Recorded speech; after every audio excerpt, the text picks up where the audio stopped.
Welcome to EconTalk, part of the Library of Economics and Liberty. I'm your host, Russ Roberts of George Mason University and Stanford University's Hoover Institution. Our website is econtalk.org, where you can subscribe, find other episodes, comment on this podcast, and find links and other information related to today's conversation. Our email address is mail@econtalk.org. We'd love to hear from you. My guest today is George Selgin, the BB&T Chair in Free Market Thought and Professor of Economics at West Virginia University. George, welcome to EconTalk. Thanks for having me, Russ. It's exciting to be on your list of esteemed speakers. Well, I'm glad to have you. I want to start by talking about the concept of free banking, which I think there are a lot of preconceptions and misconceptions about. So tell us what you mean by free banking. Well, free banking means banking without any special regulations, that is, banking conducted as it might be if governments treated banks the way they treat companies that make shoes or widgets or anything that's a real good. The banking system has long been particularly heavily regulated industry in countries that are otherwise relatively capitalistic and free market. And free banking theory considers what the consequences would be if banking was not subject to so many special regulations. So what role would there be for government in free banking? Any at all, or other than contracts? There might not be any special role apart from, of course, the usual enforcement of contracts that's necessary for business generally to be successfully conducted. But if you had a commodity monetary base, as was the case historically, like a gold standard or perhaps a silver standard, in principle there need not be any particular role for the government in the monetary system. The banks can do everything that the government does now, except contribute to crises, which is something that government agencies are particularly good at doing. Well, I think a lot of people's reaction to the idea of free banking is the reaction that I think you often hear about other areas of government intervention, where they say, well, banking is just too important to be left to the private sector. What's your answer to that? Well, I don't think that's a very good argument. You could make that about so many things. Lots of things are really important. Trade is important. Food is important. Agriculture. It's hard to think of a major sector of the economy that's not important and that we would want to have badly mucked up. But banking is not unique in that respect. The question for it is the same as with any other section. It is whether the government's involvement makes it work better or not. And that's a question that needs to be taken seriously. Well, I think for many people, going back to, say, pre-1913, before the Federal Reserve, which is not a free banking era, of course, but it's an era that we think of as relatively free compared to today's.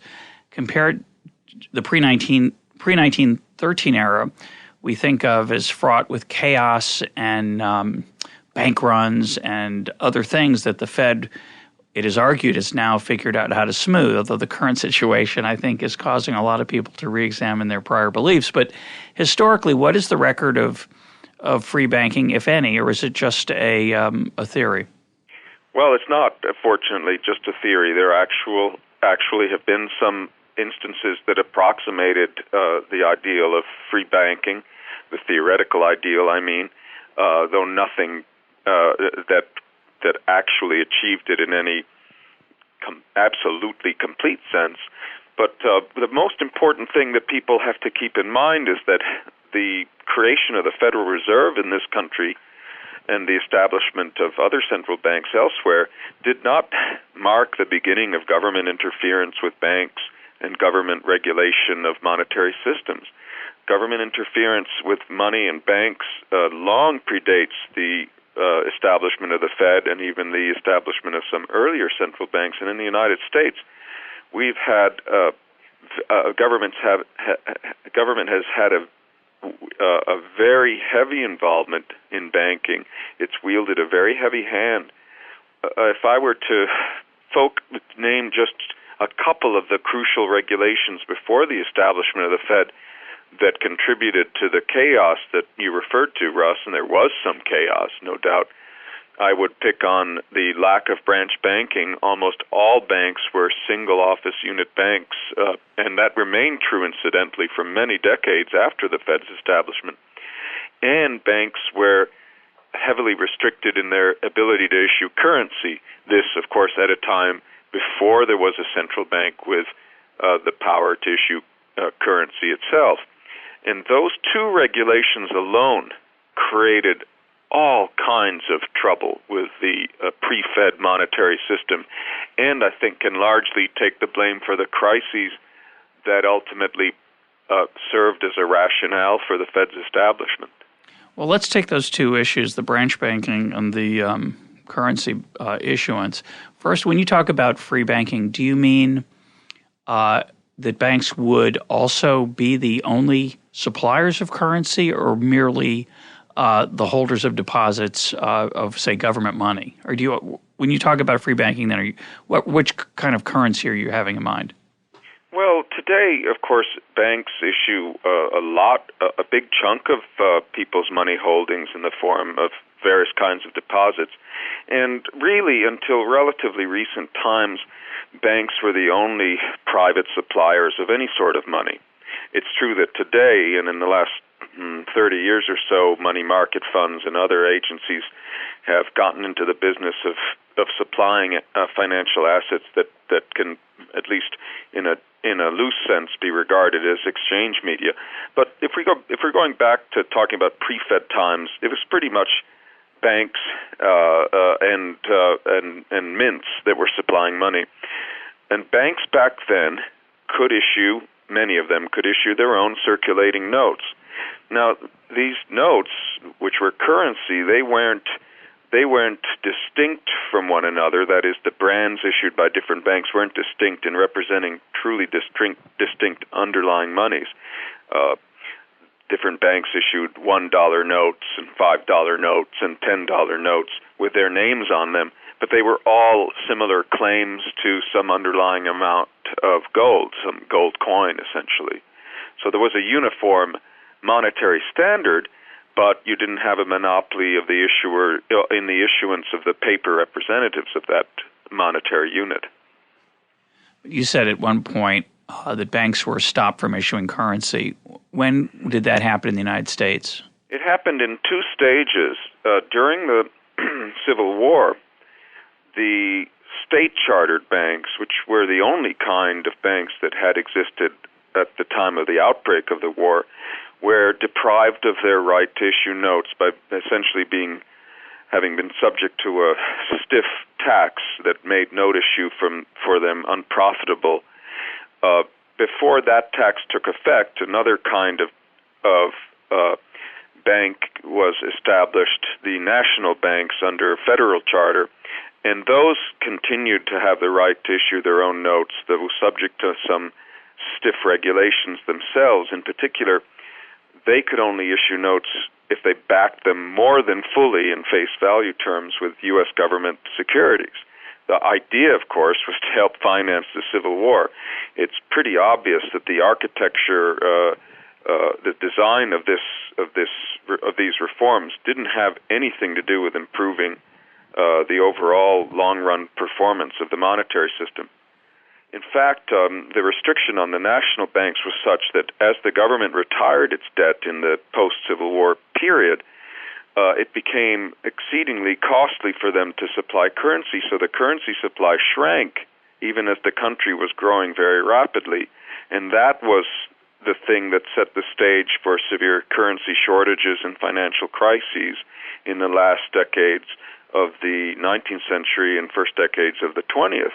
And then, of course, they became the argument for establishing the Fed, which, if you look at what the Fed was, it was basically, let's set up 12 banks that can issue currency when the laws would prevent the national banks and state banks from doing it. There wasn't anything magic about it. It's just, if you hamstring the established banks, you don't allow them to issue currency when more is needed, one way you can solve the problem is to create a new set of banks that aren't subject to the same rules.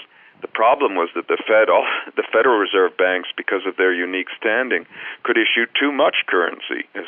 And, of course, we know that they went on to do so on numerous occasions. Yeah, I have to tell just a quick anecdote. When I used to argue with people when I was younger about, say, public versus privately owned roads, people would say to me, well, if the private sector created the roads, there'd be roads going everywhere. I mean, and I thought, you mean like we have now? Yes, that's right. And when I talk about private money, they would say, well, if there was private money, the private issuers of the money would have an incentive to inflate the currency and take advantage of the people already holding it. And I thought, yeah, just like the government does. So the question is, in a world where if all currency were in the hands of private issuers rather than the current system, what would be the protection for holders of those notes from inflationary pressure? Well, you see, with the private issuers, you have a market constraint that's very effective. Today, if a bank makes too many loans compared to its rivals, and I'm not talking about a situation where all banks can lend too much because the Fed is supplying all banks with too many reserves, but holding the available stock of bank reserves constant, no bank can go too far ahead of the rest in making loans because checks are drawn on those loans and they get redeposited and cleared, and the next thing you know, the bank that's being too generous is running out of reserves because they're being paid over to the rivals. So that puts a very strict limit on money creation in the form of deposits by individual banks today. Well, when banks could issue their own notes, they were subject to the exact same discipline. If a bank made loans and the borrowers took them in the form of the bank's own notes and went out and spent them, the notes would be ultimately received mainly by rival banks who would send them back for redemption, and the same thing would happen as when checks are sent back today. So competition worked to constrain the amount of currency of banknotes any individual bank in a competitive system could issue. That doesn't work if you give one bank a monopoly because its notes get treated like reserves by other banks, even if there's a gold standard that happens. And so it can expand with impunity. It just encourages all the other banks to expand as well. Well, let's go back to the case where there that restraint you said in the private system, because I don't quite understand it. I'm a bank. I'm making, quote, too many loans, and I'm putting out too many banknotes as a result. The notes circulate, eventually get turned into my rivals just because of the nature of things, that sometimes it'll be convenient for people not to come back to me personally. And my rivals will then come to me, and they'll look for, I assume, say, gold. That's right. In exchange. And at some point, if I've issued too many, I'm going to run out of gold. So the question is, what protects the holders of my notes from my either malfeasance or negligence in running out of gold that way? Well, the point is that they will continue to accept your notes as long as they believe that you've been acting responsibly and you're only issuing an amount consistent with your long-run survival, as banks accept each other's checks today under that assumption that they're not going to get shafted by the bank not having enough funds at the Fed for settlement. But what will usually happen is if a bank gets a reputation for lending too aggressively, the clearinghouse, which would itself be private in a free banking system, will probably catch on before anyone else. It's a kind of a banker's club, and they'll throw that bank out, and other banks will start refusing its notes, and then it'll really be in trouble. We have historical instances where precisely this sort of thing happened. Back in Adam Smith's day, the Ayr Bank, one of the Scottish banks, pursued an easy money policy and was issuing notes left and right, and its notes were coming into the clearing system.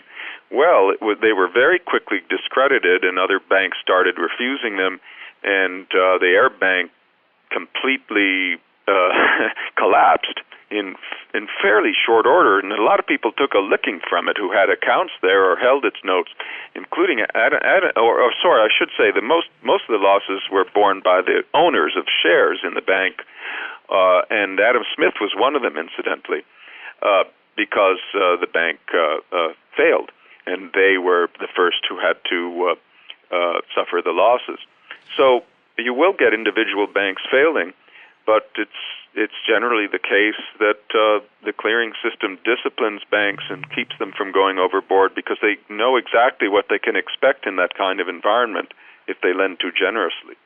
But going back to, say, our opening conversation about the differences between banks and other businesses, let's say if I'm a car manufacturer and I end up cheating on quality of the car and cutting corners, and I produce a car that breaks a lot and it's not very effective. True, some people get stuck with a mediocre car, but most of the losses are borne by those stockholders because any future benefits of profit aren't going to be forthcoming. That's right. But here you're going to wipe out the savings of people. So in such a world, would not people be uneasy putting any significant sum of money in any one bank? And wouldn't they find it profitable rationally to spread their deposits across a number of banks? Or would there possibly be insurance of some kind that banks would put up as a way to insulate depositors from that risk? But that's what bank capital is for. It's really actually more like the case of the auto manufacturer than you suggest, because the front line of defense of the banks and their counterpart to the deposit insurance that exists today in a free banking system is their capital. So what you do is you put your money in a bank that's got a lot of capital, and as long as that capital is there, any losses it suffers as a result of bad loans comes out of that capital.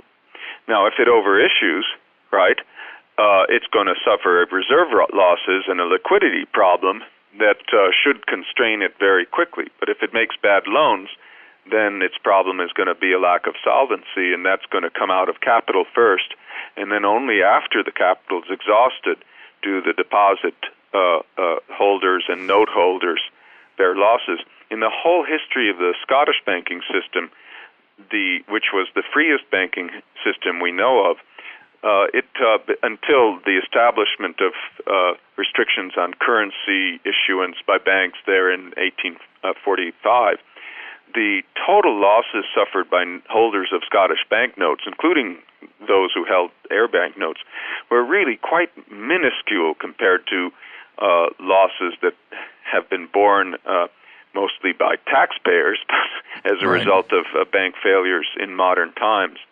But it was the capital suppliers, the owners of the banks, who typically lost when they failed, like Adam Smith, who had a stake in the Air Bank. Because I'm thinking about the feedback loops in the case of the car example. If the car doesn't run well or perform as advertised, or falls apart fairly quickly, information about the mediocrity of the product starts to spread through word of mouth. It's hard to see how that would work in a free banking system. As I'm holding these notes, I'm not going to get any signals, am I, that things are troublesome until it's too late? Oh gosh, you're going to get them much faster than for the car maker. A note is a financial asset, right? Right. And it's traded in the secondary market, unlike individual bank accounts for which there's no secondary market, deposit accounts. And those notes are priced by experts in the market, including other banks. The minute there's any doubt, by the market makers, of course, by the people with know-how, about the value of a bank's balance sheet, that is, about its solvency, its notes are going to go to a discount. And you will know that because you won't be able to trade them currently. You won't be able to deposit them at any other bank. And that is, at that point, your bank is going to have to wind up pretty quickly.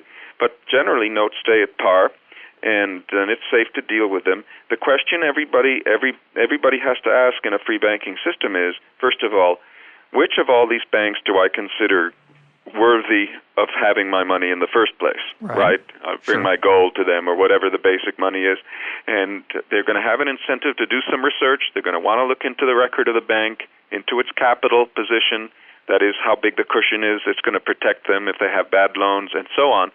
They're going to want to put at least as much effort into choosing a bank as people today put into buying a car, right? Which today nobody puts into choosing a bank because of deposit insurance.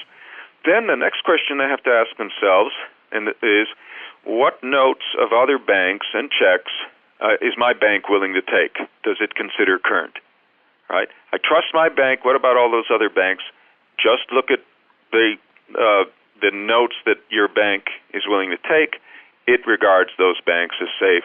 You can accept those notes as well. So in Scotland, if there were 24 banks, you pick one after your research, and then you keep yourself informed of its list of banks in good standing. Usually that'll be the same as the banks that are members of the local clearinghouse, and then you're pretty much good to go. And it's, in effect, what happened, of course, is banks that weren't in good standing with most or all other banks quickly got weeded out of the system or couldn't get started in the first place, and that was that. So would there be fractional reserve banking in a free banking system? Oh, yeah. Yeah, absolutely, and big time. Going back to the Scottish case again, and I'm talking here, Russ, about, say, 1820, which is a long time ago. You didn't have a lot of the modern transaction facilitating devices and arrangements that you have today. The typical Scottish bank held gold reserves of 1% to 2%, and that was in an arrangement where everybody had the right, in principle, to convert a Scottish banknote into so much gold. Nobody ever did it, though. That's why the reserves were so low. Such was the faith in the Scottish banks of issue that, in fact, if people were leery of holding any sort of money, it was gold guineas themselves. There's a great quote somewhere that says the first thing anyone in Scotland would do if someone paid him a gold guinea was to get rid of it quick by depositing this pesky coin in a good Scottish bank in exchange for some of its paper. So the banks are holding a fraction of their reserves, say 1% to 2%, which means that only 1% to 2% could show up at any one time and be satisfied. You're saying most of the time they didn't. But they hardly ever did, that's right. But a bank run is when people have anxiety about the bank's ability to honor its promises. And, of course, if for whatever reason a bank lost that confidence that they could cover their costs, repay their depositors, then the money that was rightfully the depositors, then there wouldn't be enough in the bank. And how do banks in a free banking system prevent a run in that kind of situation? What recourse do they have other than to shut down? That's a really good question. So we have to remember, first of all, that the 1% or 2% figure is something that evolved through trial and error, and it was what the banks found that they could safely function with. Now, if there had been a run and the banks had no other recourse for avoiding it, but they did, in fact, and I'll mention what that was in a moment, then yes, the banks would have to shut down as soon as they ran out of the slim gold reserve they had. However, that wouldn't necessarily mean that the remaining note and deposit holders would get nothing. The bank would then be liquidated, and it would be a question of what its assets, including and capital, were worth, and often there would be, after some delay, a complete payout of the deposit and note holders. And that's why the loss figures for Scotland overall were very modest, even though it did experience individual bank failures from time to time.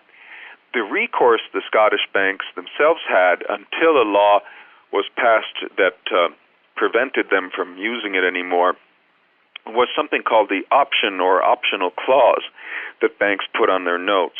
And what this was a clause that said, we reserve the right in certain situations to suspend payment on demand of the notes in gold But if we exercise this right, then during the period of suspension, we have to pay what was then the maximum allowed rate of interest of 5% to the note holder. In other words, the note holder waiting for their payment accumulates a 5% return on the note, gets converted to a little bond. Now, it turns out that the reason banks had these option clauses on their notes until they were prevented from having them, and the only occasion when they ever used them, was because early in the history of Scottish banking, banks would try to gang up on upstart new rivals by piling up their notes and staging runs to force them out of business. These were called note raids. And the option clause developed as a way for banks to safeguard themselves against raids by rival banks. In other words, they never did use these clauses to protect themselves against runs from their own customers. They never had to. In principle, though, the clauses would have been a useful device in case there was a genuine panic. It's just that it never actually happened. It seems to me the problem with that is an insurance system, and of course, there are many such privately contractual arrangements throughout our economy where your ability to access your property could be limited in return for, say, more security. So I understand the possibility of that. But if a bank was profligate and made bad loans, which could lead to the panic, then the likelihood that the assets would cover the costs, of course, is smaller than it might otherwise be. So that we can imagine situations where that recourse would not, without that recourse of delay, there could be a major problem.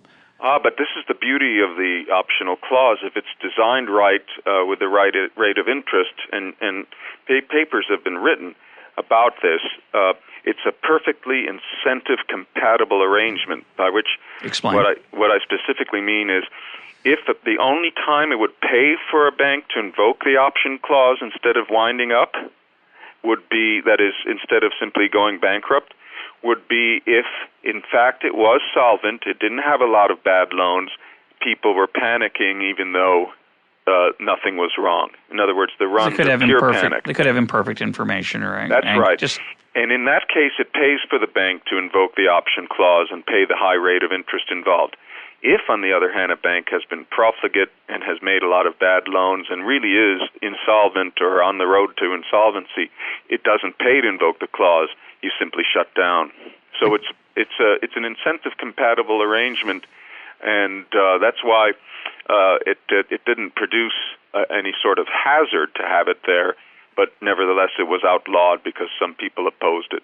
But that shutdown would be a disaster for the depositors. I'm wondering. Oh yeah, it would be very bad if you do business with a bank that's no good as a depositor or a note holder under free banking.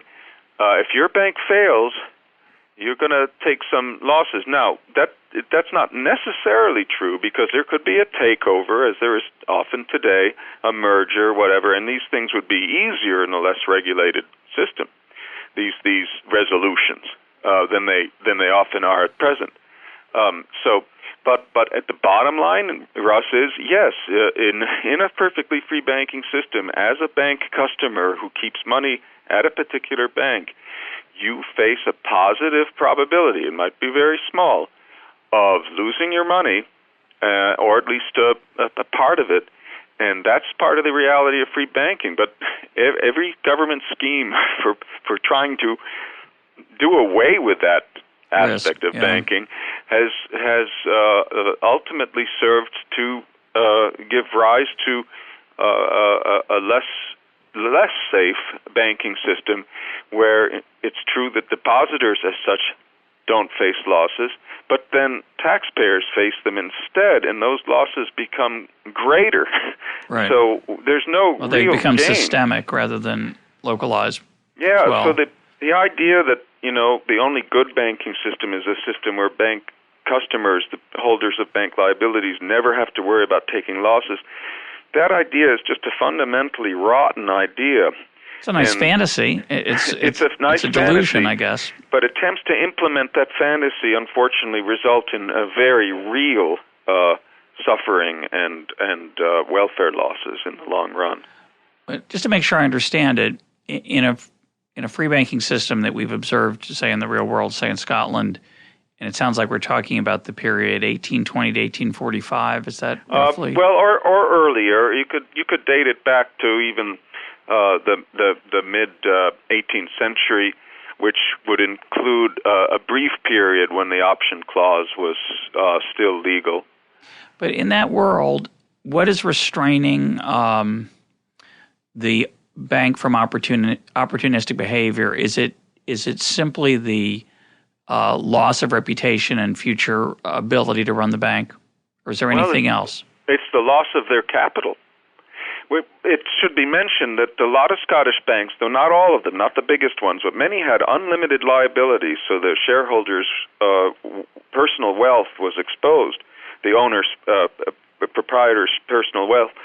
There were others, the very big ones, that were not limited liability, so it wasn't an essential component of the success of Scottish banking, but they all had lots of capital. We don't realize how much capital banks used to have.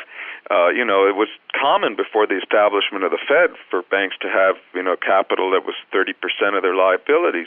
The establishment of central banking tends to eat away at bank capital because it's a substitute in the eyes of depositors. If you have a lender of last resort, you don't need the capital.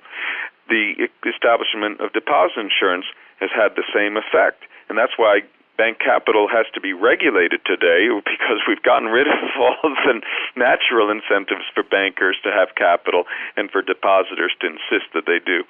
So, the reason Scottish banks and other free banks don't act irresponsibly is because the owners of the banks have a lot at stake and they don't want to lose it. So why do we think, if we have any information on it, that the Scottish, I'll call it an experiment, why was it killed? What happened in 1845 that put an end to it? What happened was the rather careless extension of legislation initially adopted for England to Scotland, based on the assumption that what was good for England was necessarily good for Scotland as well. And even in England, the legislation, which was Peel's Act, was of dubious value. England, of course, had a central bank capable of leading the country as a whole in an excessive expansion or contraction of money and credit, and observing the instability of the English system, and following a considerable debate on the subject, it was concluded that the way to limit this instability was to subject the currency component of the money stock to very strict limits. This was at a time where the role of deposits as money wasn't adequately appreciated. Well, the way they practically implemented this conclusion was to, first of all, try to impose strict limits on the note issue of the Bank of England, but at the same time they thought, well, we have to impose limits on the other banks, so they capped their note issues and made them subject to 100% marginal reserve requirements. These were the other English banks at the time that could also issue notes. That ended up giving the Bank of England ultimately a complete monopoly of currency, and it didn't solve the problem because you had Bank of England deposits that could equally serve as reserves for other banks. In the meantime, the Scottish banks were subject to the same cap on their note issues, and that's why today there are essentially only two Scottish banks of issue whose notes outstanding, at least until the recent crisis, I haven't checked since, have still been at the upper limits set by Peel's Act. So is the ideal, in your mind, as you point out, I mean, it's a deep point because it applies to so many different areas, right? There's a chance you'll lose your money. So private banks, that sounds horrible. Of course, there's a chance there'll be a financial crisis under centralized control, which we've had a number of them now. Is the ideal, in your mind, a decentralized both banking system and money supply? Mm-hmm. Well, yes. Yes. And in such a world, what do we know, if anything, about what business cycles or inflation would look like? Right. So there's two things at stake here. One is, what sort of banks do we want to have? And I've argued that a safe bank, that you ultimately want or need to have a banking system where banks can fail and customers take losses when their banks fail. The reason for that is because if you don't do that, then you'll end up with only lousy banks eventually, or a very strong tendency for there to be only lousy banks, and that's what we've got today. But the macroeconomic question is also important. How's the money supply going to behave? I want to step, and will there be fewer or more business cycles? I want to step back a bit and say that the ultimate reason for studying and talking about free banking isn't because we just like freedom and we want to advocate free this, free that.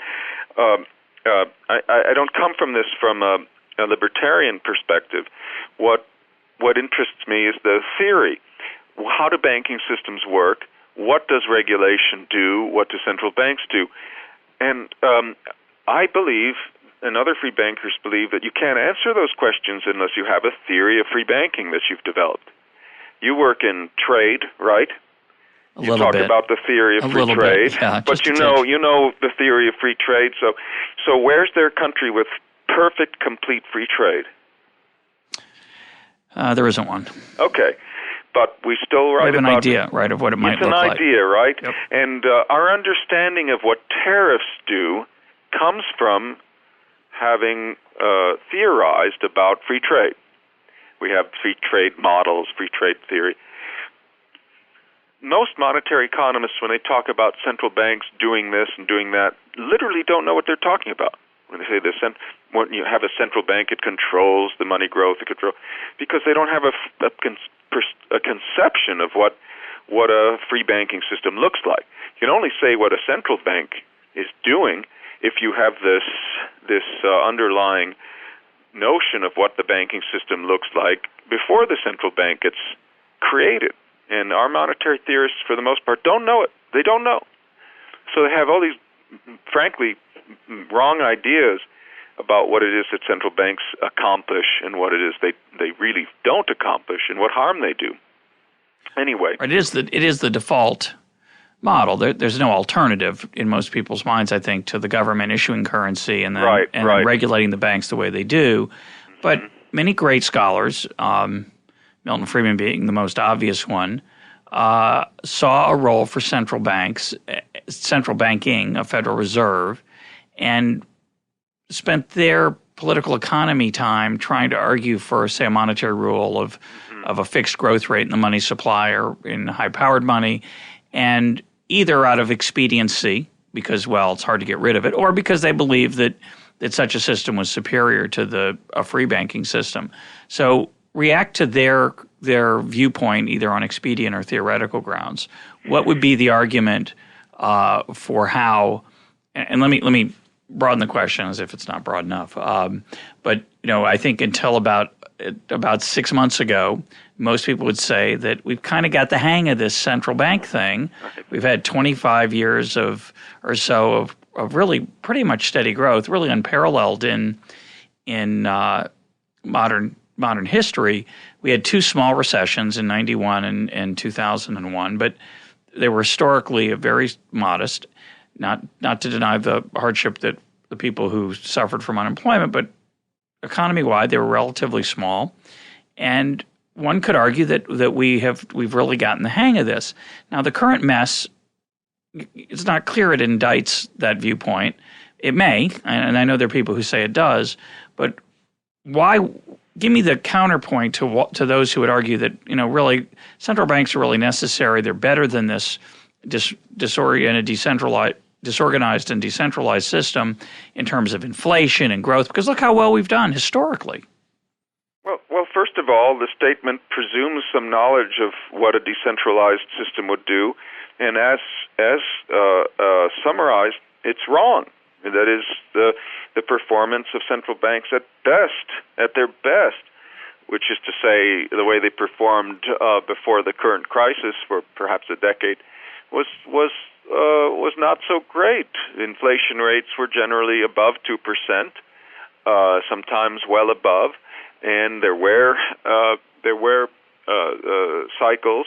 Now, you could say that the cycles were moderate, and they were, but after all, to pick on a 10-year interval, or an interval of not much more than 10 years, and say, well, look how stable everything is, and to ignore the many decades in which we have had central banks where they have screwed things up, I think is it's like just picking the sample period. Well, we had to figure it out. We had to learn, and now we've mastered it. Well, of course, the current situation, slight problem for that explanation.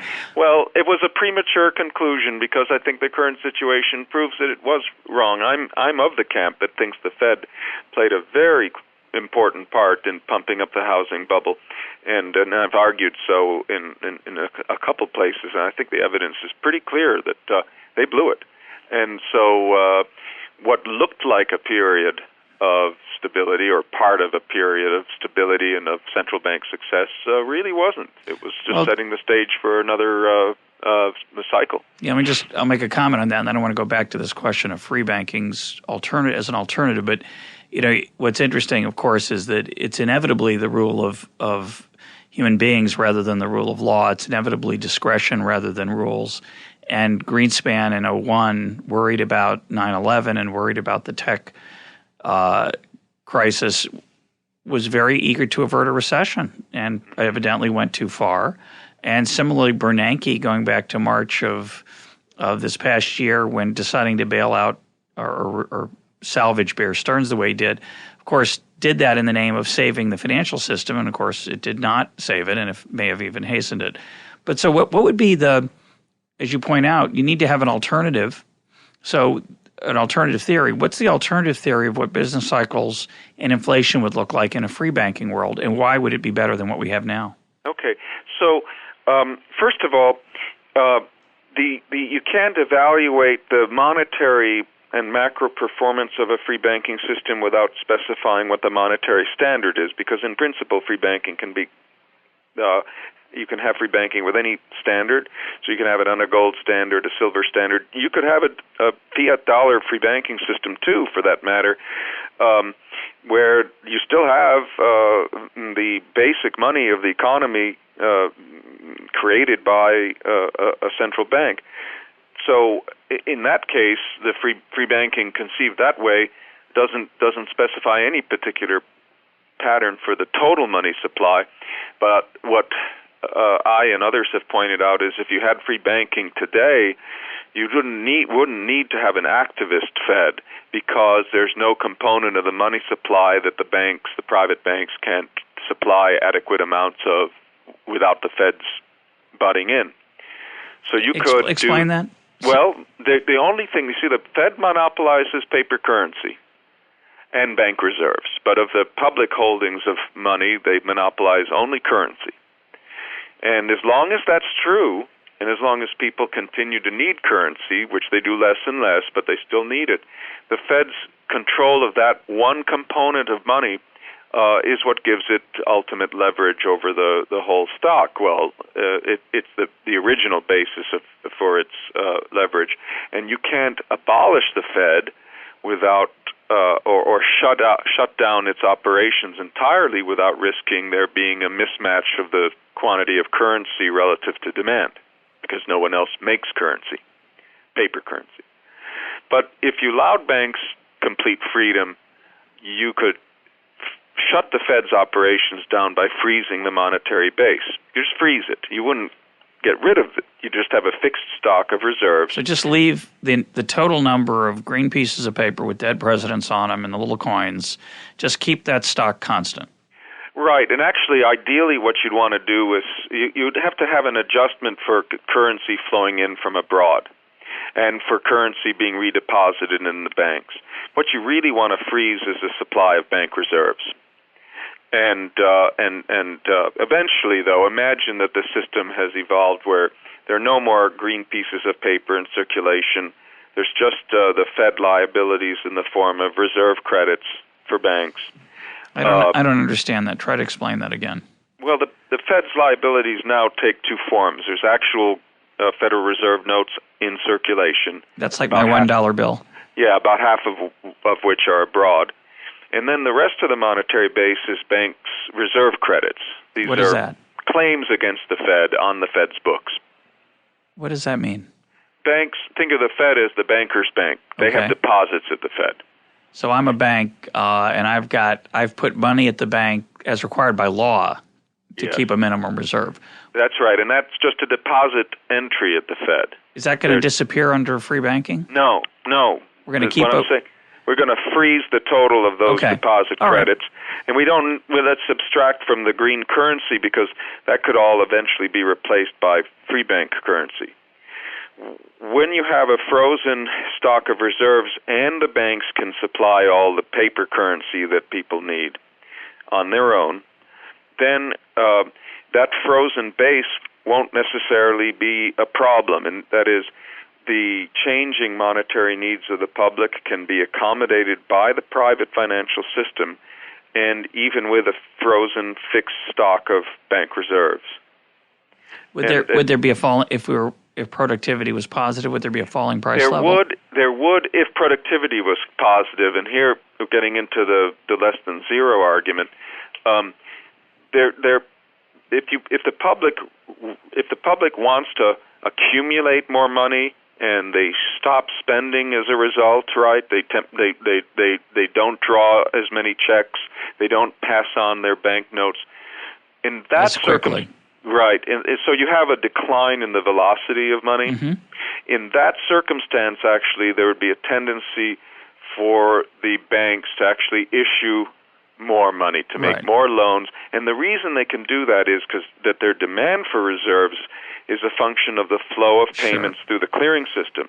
So when that flow goes down, it tends to be accompanied by the banks can bring it back up again by loaning more, and so changes in velocity get offset by changes in the private money stock, and that's something I show in my theory of free banking, my first book. But here's I'm a little bit confused, and let me summarize where we are and help our listeners as well. I want to get an idea of what a free banking system would do with respect to business cycles and inflation, and I'm confused why there's a Fed at all in your story. Are we going to keep the Fed? Only if we want to preserve the present dollar and don't want to talk about restoring a gold standard or anything else. Because of the difficulties of making a transition? That's right. Because we can talk about free banking on a gold basis, and it's useful to talk about it for certain purposes, and it might be worth contemplating a reform in that direction. But we can also talk about what it would mean to have free banking with the existing fiat dollar, paper dollar. What could we do to the Fed then? What would the Fed's role be? And what I've argued, and others have argued as well, is that the Fed could be nothing more than a kind of a maintenance institution for maintaining a fixed stock of bank reserves. It wouldn't need to have discretionary powers to add to or subtract from those reserves. We wouldn't need to rely on it for actual paper notes. And it would maintain the existing standard dollar, but it would not need to engage in monetary policy in the usually understood sense. So we're going to strip it of its open market operations. Yes, we're going to shut that down, shut the discount window, because everything that needs to be done in the way of monetary accommodation can be done by the private sector. And we're going to get rid of the FDIC. No need for them. And we're going to... What else are we going to get rid of? You could privatize the Fed clearing system so long as you're maintaining the actual books such that the stock of reserves isn't affected by that privatization. So what have we done? We've allowed banks to what have we freed up in this story? Banks are going to issue currency of their own if they want? That's right. We're going to get rid of the reserve requirements so that the reserve ratios can be flexible. That's crucial. And so now, in principle, we have a banking system that can supply more money, even though the supply of reserves is fixed. They can issue notes. They can expand their deposit credits, private deposit credits, in response to greater public needs for those things. And they can go bankrupt, and they can... Or they can also go bankrupt, right. From the macro point of view, though, we want to know how the whole system's going to behave. So go ahead. And so the bankruptcy just means that market shares are going to change, right? And so let's abstract from that and ask how the total money supply adjusts in that case. And in principle, the way it can adjust is if people spend less of any bank's liabilities, that bank can afford to issue more. In my first book, I make a metaphor where you think about the spending of a bank's liabilities as making a flow or a stream that flows into the clearing system and eventually leads to demands for settlement, and the bank has to fork over scarce reserves. Now, along that stream, there are little puddles. Those are puddles of demand. When demand for the bank's money grows, people absorb more by holding on to the notes. If it's a good store of value. Or just because they want to have more of a precautionary balance, Yep. And we know money demand fluctuates, that bank can inject more into that stream because it's not going to, that additional money isn't going to make its way through the clearing system or translate into more reserve losses. Think of an extreme case, Russ, where you have a bank account used to get deposits and make and then spend write checks at a certain rate every week, right? Mm-hmm. And now you suddenly decide, I'm not going to write any checks anymore. Right? Now think of a bank where nobody writes checks for a while. Right. In fact, let's assume they just all stop writing checks forever. In that case, that bank could expand forever because no one's ever writing a check, so it's never going to lose $1 of reserves. Now, if that's a limit, we don't face that in reality.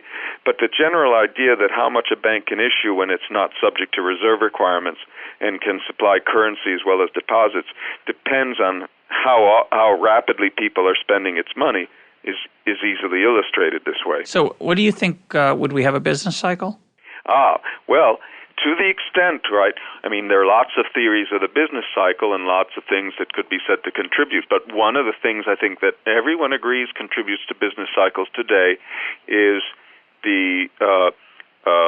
is swings in demand for goods or aggregate demand, right? If you have too much spending going on, that is, let's say the rate of growth of spending is too high, that can contribute to a bubble, especially if the spending goes into particular markets like the housing market. If you have a collapse of spending or a real decline in the growth rate that people are accustomed to, you can get a recession, a la Great Depression, an extreme case. So that maintaining a fairly stable level of spending is very important for dampening the business cycle. How do you do that?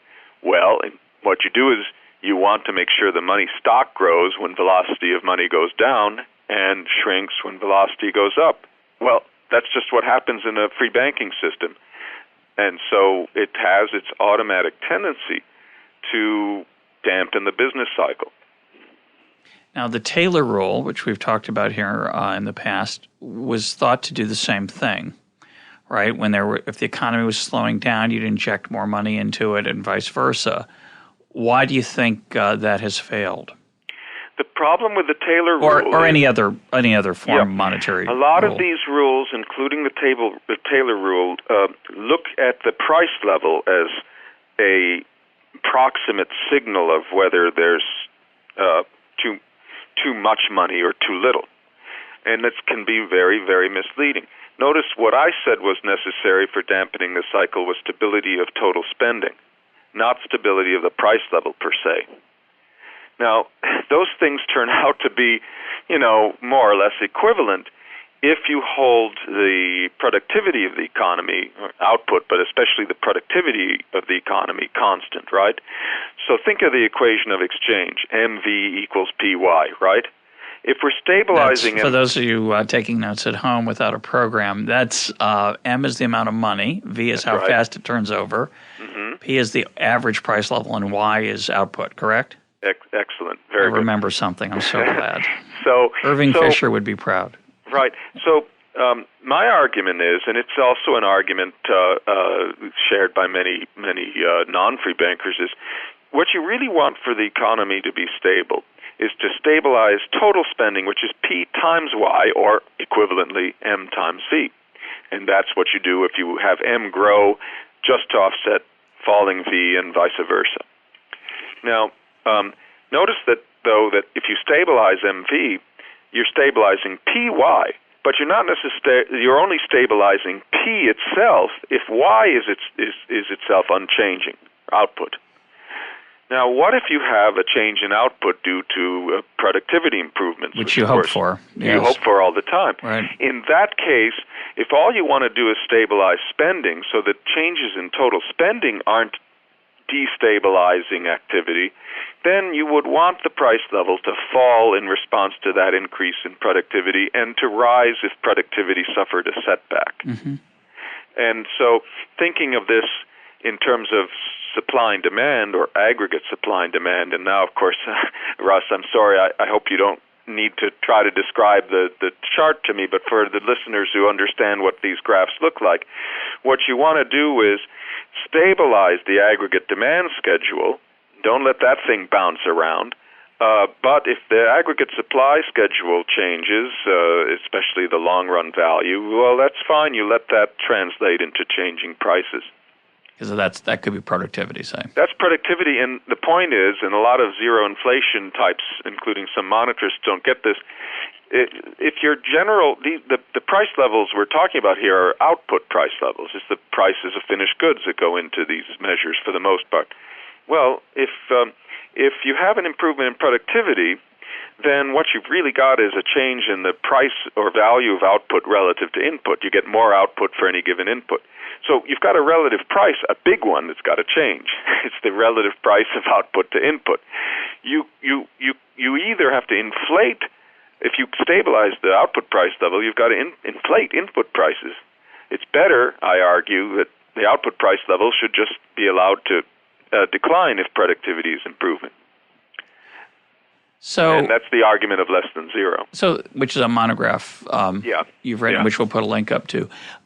What the political economy of this is, the government likes having control of the money supply. One argument would be, well, that's because you're wrong, George. This private free banking system would be a disaster, and we need the government's hand on the tiller to stabilize things.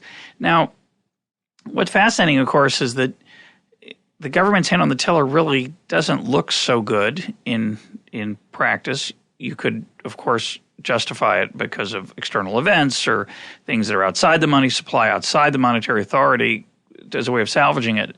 But we do appear to be at a time where, as we were in the 30s, where a lot of faith in some institutions is being shaken. Not always the right institutions, but some institutions are looking less attractive than they once did. What do you think the political economy of this is? Is there any, if your views are correct, is there any hope that a government set of policymakers would move in that direction? They always seem to move in the opposite direction. They want to move in the direction of insurance guarantee and no risk, which appears to be the direction they're moving. Of course, it can't be done, as you say, but at least it looks like it's being done. And the alternative view, which is to allow competition to restrain imperfect behavior, is harder to sell.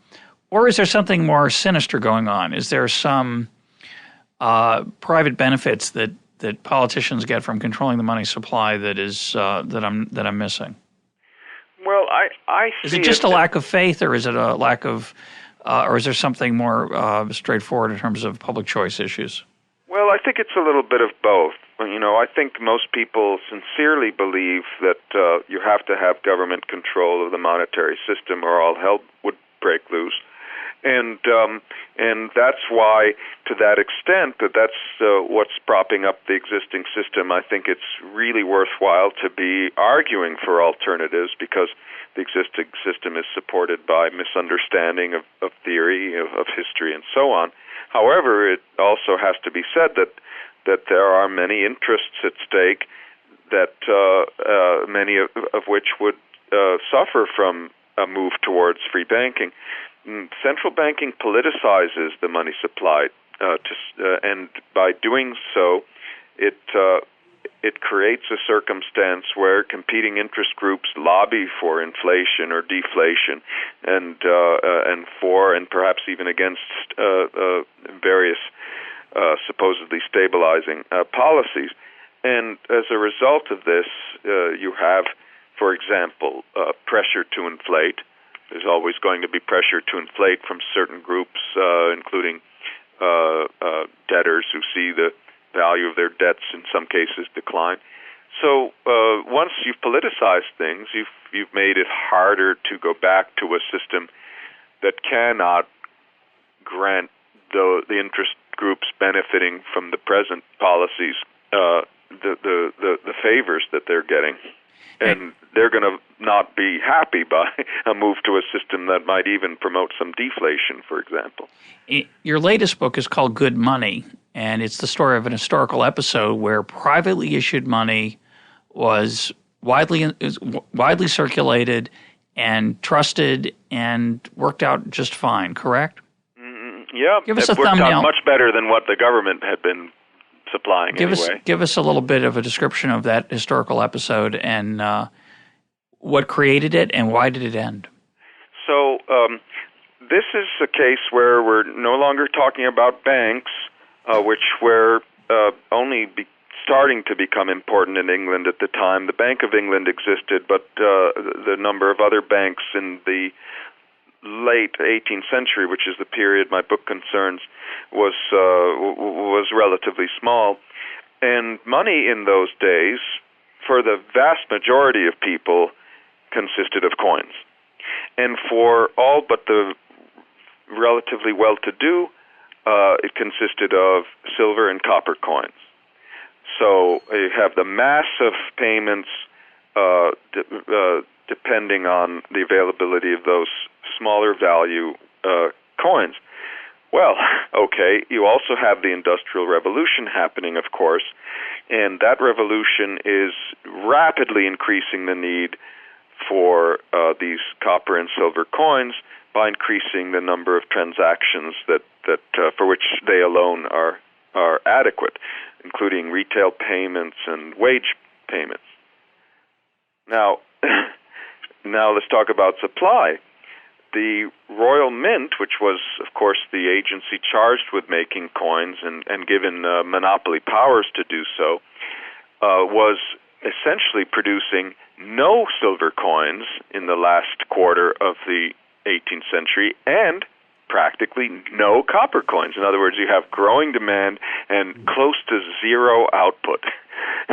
And the result is a change shortage, a coin shortage, a money shortage that already serious at the middle of the century became extremely severe by the last decades of the 18th century, so much so that it really threatened to undo a big part of the process of industrialization that was taking place by confronting the industrialists with an inability to pay their workers and merchants with an inability to make change to accomplish the sale of goods.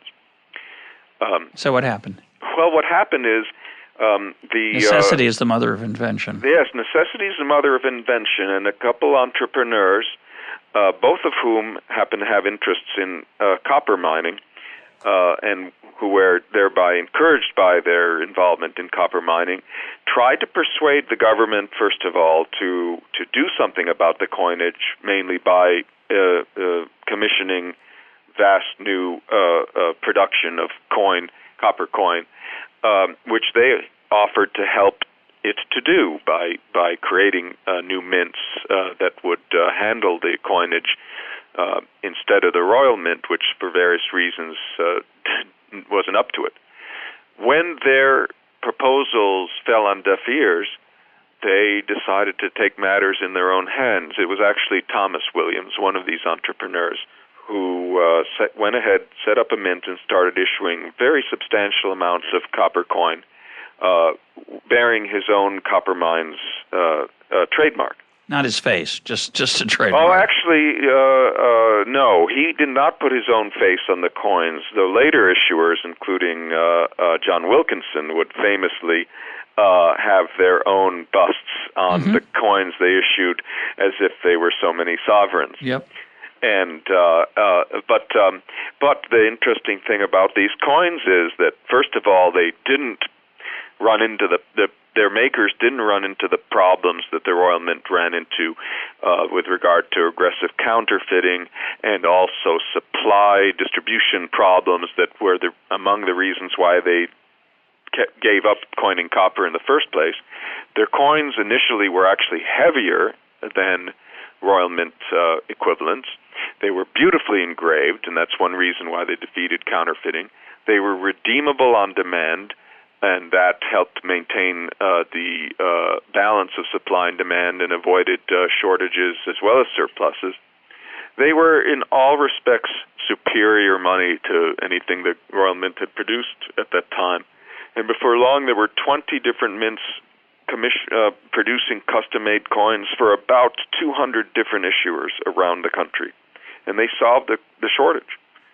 And why did it come to an end, their existence? It came to an end. First of all, there were two, as it were, acts to the private coinage drama. The first ended more or less after 1797, when in a reaction to the suspension of the Bank of England, the government finally decided to commission new copper coins, and they had Matthew Boulton, one of the entrepreneurs I referred to, make those coins at the mint he'd set up for that purpose 10 years before, a gigantic steam-powered mint. So it looked like the government was getting its act together with coinage, or at least trying to supply official coins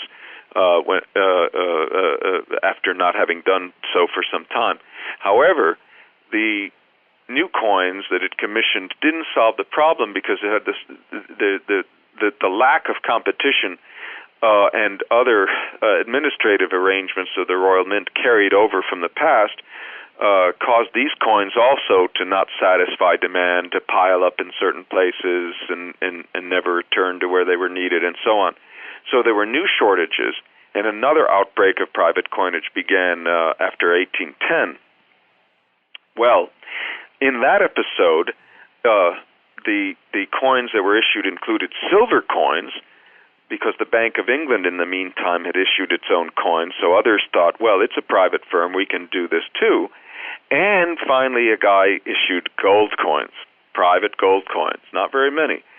That last step finally got the government to say, no, this is too much of an encroachment of our prerogative of coinage. It's a threat to our sovereignty. The Royal Mint by this time had long recognized that it was in deep trouble, because it was clear that not only the copper coinage, but perhaps all coinage would now be privatized, leaving it with no excuse for existing. So they, too, were aggressive in fighting for their prerogative to be restored. And what ultimately happened is that private coinage was declared illegal. We're almost out of time. I'd like you to say something about a mysterious concept that I think most people have heard of but don't fully understand, which is Gresham's Law, and the idea that, quote, bad money drives out good, and why that didn't happen during this episode. Well, Gresham's Law, right, it's attributed to Thomas Gresham, who was an Elizabethan financier, although it goes back to ancient times. But if you look at statements of this law throughout history, except some modern ones by economists who clearly don't understand the proper context for it, they all refer to situations where there was no private coinage, no free choice in coinage, but instead a government that, having monopolized coinage, decided that it was going to basically dilute the quality of its coins and try to fob off on the public new coins that declared themselves to be worth the same as some previous coins, but were distinctly inferior, usually because they had less precious metal in them. And these governments would pass laws, more or less like what we call legal tender laws, that would punish people one way or the other if they tried to discriminate between the new coins, which were, let's say, bad money, and the old coins, which we'll call good money. Well, when that happens, the unintended consequence is that only the bad money gets used, circulated, and the good money tends to get hoarded. Melted down or saved. Melted down, or otherwise it disappears from circulation. And it makes perfect sense, right? So if you go to a liquor store and you've got a bad coin and a good coin, each of them says $1, let's say, or 1 ounce, and there's a person who has a bottle of liquor to sell, the smart thing to do in this situation is price that bottle as if you're going to be paid in the bad coin. Because otherwise, if you do get paid in the bad coin and you priced it in terms of good money, you're taking an unnecessary loss. If you're the buyer, you wouldn't therefore pay anything but bad money. So good money disappears. Okay. In a free market, there's no tendency for that to happen at all, because the merchant can say, look, this is my bottle, it's 1 ounce, I want 1 ounce, and I mean by that an ounce of good money. And it is a 1 ounce coin that's really a 1 ounce gold coin. If you offer me anything else, I'll either refuse it or I'll have to charge you more, which I have a right to do because there's no legal tender laws. If we take the free market understanding and apply it to the concept of private coinage, we see that there's no Gresham's law based tendency for mints that produce inferior coins to outcompete mints that produce good coins that are up to an established standard. Just the opposite prevails. And so under competition, good money drives bad money out. Yeah, I mean, I've always found that that would seem to be the case. Yeah. But if you have a government with legal tender law, in France, for example, and we had similar laws during the U.S. Revolution, but during the French Revolution, at what point, having issued paper assignats that were supposed to be equivalent to gold coins, people, of course, were not treating them as the same, just as you would expect. The government actually made it illegal for any merchant to inquire which sort of money he was going to be paid before making a deal. Yeah, pay in a sealed envelope. Couldn't open it until he left the store with the liquor. Yeah, that's right. A simple prisoner's dilemma model will tell you what the equilibrium outcome of that's going to be. So attractive. Bad money. Yeah. Well, my guest today has been George Selgin of West Virginia University. He's the author of Good Money and Less Than Zero. George, thanks for being part of EconTalk. Oh, thank you, Russ. It's been a pleasure.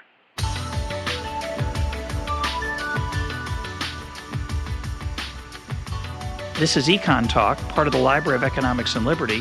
For more EconTalk, go to econtalk.org, where you can also comment on today's podcast and find links and readings related to today's conversation. The sound engineer for EconTalk is Rich Goyette. I'm your host, Russ Roberts. Thanks for listening.